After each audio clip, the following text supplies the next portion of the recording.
Aujourd'hui, on voit ensemble comment passer de ça à ça. Et croyez-moi, même avec la pire webcam, si vous appliquez les conseils, vous verrez bien la différence. Et la première chose que vous devez savoir, c'est qu'il existe 3 types de lumière que vous allez utiliser. En premier lieu, la key light, qui est l'éclairage principal. Ensuite, la fill light ou la backlight, qui sont les éclairages secondaires et ils vous permettent soit d'atténuer les ombres, soit de créer un contour lumineux autour du sujet afin de le démarquer de l'arrière-plan. Et pour donner un petit peu de couleur à votre image, il faudra un peu de lumière d'ambiance. Mais attention, l'ordre est important puisque si vous avez uniquement des éclairages d'arrière-plan, la qualité sera horrible. C'est pourquoi il faut d'abord investir dans des key lights. Mais ne vous inquiétez pas, il y en a à toutes les gammes de prix. Et en premier, vous avez les softbox. Ça coûte pour les moins chers 50 € le pack de 2 sur Amazon. Les seuls problèmes des softbox, c'est qu'elles prennent beaucoup de place et elles ne sont pas réglables en luminosité. Donc on est obligé de les orienter de manière différente pour avoir moins de lumière sur le visage. D'ailleurs, tous les produits que je vous présenterai dans cette vidéo, je vous les linkerai dans la description si jamais vous êtes intéressé. Ou sinon, vous avez les panneaux LED, je les ai présentés dans ma dernière vidéo. Donc soit vous avez ceux à 60 € de chez Niwear,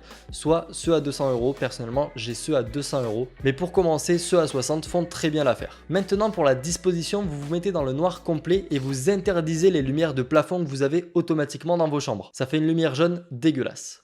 Et vu que je suis dans le noir, j'en profite pour vous demander de vous abonner à ma chaîne. Je sais, ça n'a aucun rapport, mais c'est juste parce que j'ai vu que vous étiez beaucoup à regarder mes vidéos sans être abonné et sachez que ça me pince le cœur. Voilà. Je remercie tous ceux qui le feront. Et maintenant, allumez une lumière, donc soit votre panneau LED, soit votre softbox, et pensez à la diriger à 45 degrés par rapport à l'angle de la caméra, donc soit du côté gauche, soit du côté droit. Comme ça permet de créer des ombres sur le côté, c'est quand même plus joli. Et maintenant, pour atténuer ces ombres qui sont un peu trop marquées, il faut mettre la deuxième lumière. Ou sinon, si vous avez un mur blanc qui réfléchit, ça peut peut-être renvoyer la lumière et donc atténuer vos ombres. Pensez juste que si jamais vous avez les deux lumières à la même intensité, eh bien vous n'aurez plus d'ombre sur le visage et ça donnera une image très plate et je trouve ça vraiment pas beau. Donc si jamais vous utilisez une softbox, ça sera le moment de l'orienter d'une autre façon pour avoir moins de lumière sur le visage. Et si en plus vous pouvez changer la température de la lumière sur vos panneaux LED, je vous conseille de le faire, ça sera plus joli. Là, on est quand même mieux. Maintenant, si vous avez un panneau LED ou une lumière en plus, vous pouvez la rajouter aussi en backlight. Donc ce sera une lumière derrière vous qui va tout simplement créer des contours lumineux autour de vous. Vous pouvez aussi le faire avec une lumière située au-dessus de vos cheveux. Bon, maintenant que vous êtes bien éclairé, on va passer aux lumières d'ambiance. Alors en premier, je vais allumer ma Colo Light qui est juste là. D'ailleurs, merci beaucoup à BZ Future de me l'avoir envoyé. Je vous mettrai le lien en description si jamais elle vous intéresse. Maintenant, les lampes en fond ici. Alors vous remarquez peut-être les deux Philips Hue Play derrière. Elles coûtent 150 €, ça fait un peu cher.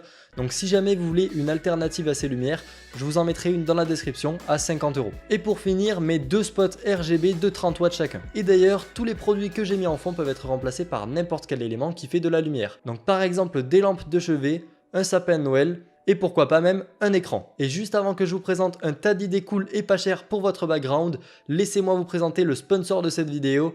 Owned, c'est une boutique immense d'overlay, alertes, badge de sub, etc. Il y a même un créateur d'émotes si jamais vous voulez personnaliser les vôtres et tout ça en quelques clics seulement. Et ce qui est génial avec Owned, c'est que vous avez un écran permettant de prévisualiser les éléments que vous voulez acheter.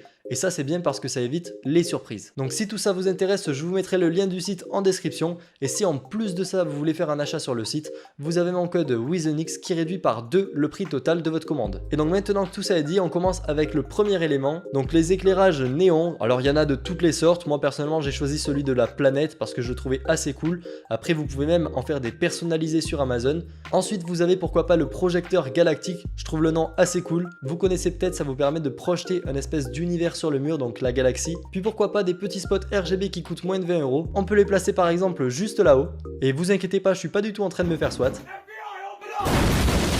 Par contre, je vais l'éteindre parce qu'il commence un peu à me piquer les yeux. Hein, vous voyez, c'est un peu chiant, ça bouge dans tous les sens. C'est non. Allez, ça dégage.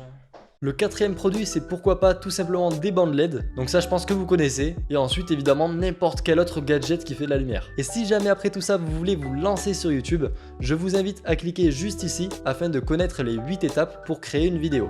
Et moi, je vous dis à la prochaine.